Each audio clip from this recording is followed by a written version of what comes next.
Hey guys, Guitar Gunner here. We're finally here with the PS90. This is my buddy's rifle, obviously.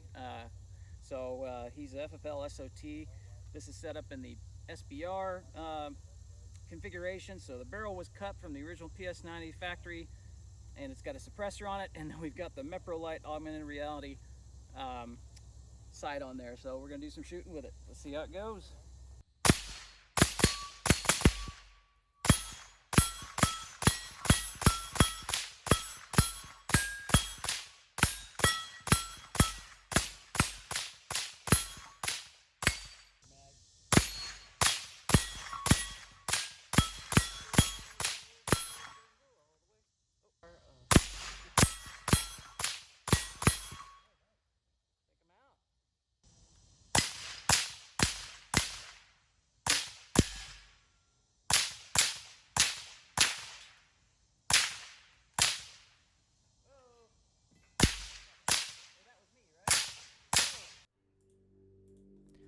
Chambered in the 5.7 by 28mm cartridge, the FN PS90 utilizes blowback operation and fires from a closed bolt for greater accuracy and reliability.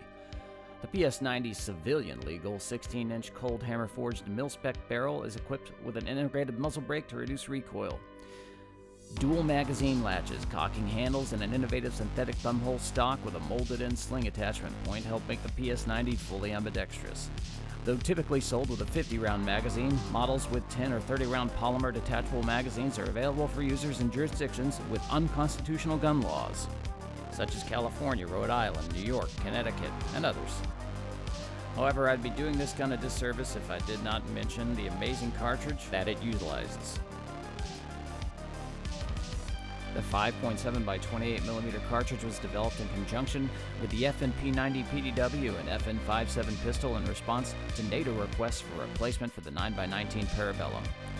In 2002 and 2003, NATO conducted a series of tests with the intention of standardizing a PDW cartridge as a replacement for the 9x19 Parabellum cartridge. The tests compared the relative merits of the 5.7 by 28 and the 4.6 by 30 cartridge, which was created by Heckler & Koch as a competitor to the 5.7.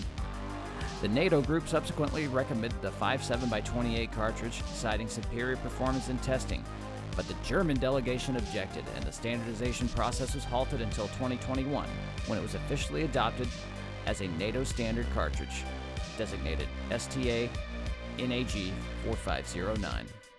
By 2006, FN's 5.7 by 28mm firearms, such as the P90 PDW and 5.7 pistol, were in service with military and police forces in over 40 nations throughout the world.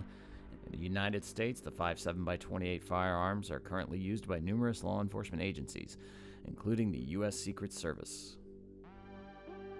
Now, all that being said, despite being an amazing firearm in its original form as a short-barreled submachine gun, and being originally intended for use as a compact but powerful firearm for vehicle crews, operators of crew-served weapons, support personnel, special forces, and counter-terrorist groups, I encountered numerous issues with the modified civilian version that should raise an eyebrow.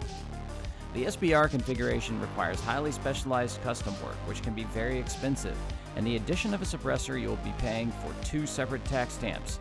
In addition to that, the modification can and will increase malfunctions, such as failure to feed, failure to eject, and stovepipes. Several times during the recording of this video, I was forced to stop for several minutes at a time in order to clear a jam, reseat a magazine, or do general troubleshooting with the firearm. Since I don't have a baseline PS90 to compare the modified version with, I can't say with certainty that the modifications are the cause of the problems. However, given that this firearm's military counterpart is in continued use all over the world, I think it's safe to assume that modifying the civilian version is a double-edged sword. You may gain a suppressor and a shorter barrel, but you'll be paying for it with tax stamps and malfunctions. A final word to anyone considering the PS90. Aside from the cool factor in being able to impress the internet neckbeards on various firearm subreddits, I wouldn't recommend the PS90 as a home or general self-defense gun due to the following reasons. 1. It's expensive, with an MSRP of nearly $2,000. 2. 5.7 by 28 ammo is impractically expensive, especially if you plan on doing a lot of shooting. 3. The inability to reload the 5.7 by 28, this is due to the loss of the polymer coating while firing, makes high-volume shooting financially inadvisable. 4. Reloading each magazine is incredibly time-consuming. And finally, getting the most out of this gun requires expensive modifications, SBR registration, and tax stamps. Now, to anyone considering buying the firearm just because it looks awesome and fires a high-velocity round that can penetrate NATO armor or level 3A Kevlar at 200 meters, then go for it. If you've got the financial means to purchase and maintain the firearm while also keeping a large stash of ammo on hand for shit hits the fan situations, then it's worth it. But that's all for now. Thanks for watching, and again, thanks to Remy at Runeraven Customs for supplying the firearm for this video.